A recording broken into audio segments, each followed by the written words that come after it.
I'd been to see the Chief Minister, so that was very, very interesting. Obviously, what I am interested in journalistically is your relationship with Spain, how Yeah. the treaty's going, and how it's all going to work, how the future of Gibraltar is sustainable. And obviously having been through Brexit from the UK, of just seeing how it works for Gibraltar. I remember one of the EU commissioners coming to see me when I was editor of the London Evening Standard saying no one has really considered Gibraltar in all this. Pre-internet, I remember hot metal. I remember when newsrooms, you really did hold the front page.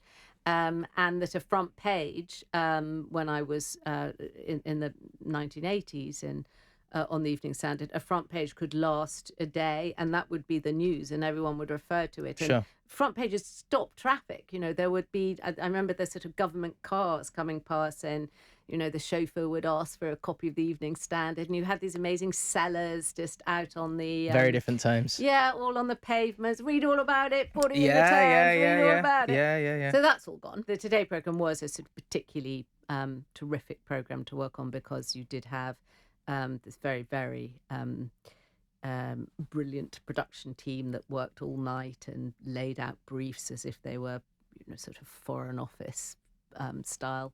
And in fact, that was the only thing that sometimes worried me. I think it was when one minister had come in and he said, look, you're so well briefed, I'm so well briefed, should we just have a conversation? And I think it has been interesting watching media develop into things like podcasts, where Sure. a slightly more natural style Longer has form. emerged. Longer form. Yeah, I'm all for it. Yeah.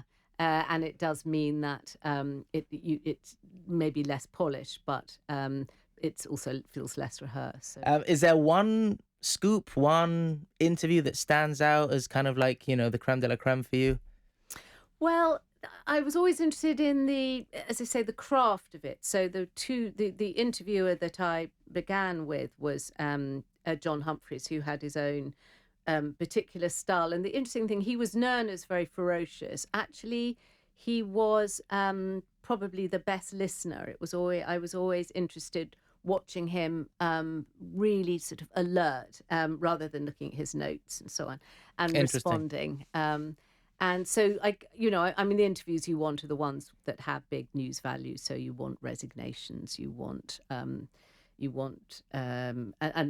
John Humphreys was particularly good at that, particularly resignations from the Director General of the BBC. So it's another amazing thing of the BBC about the BBC. I don't know if it's the same here, but that they were just as relentless on their own. I bet. Thought, so that there's none of that, no protection there.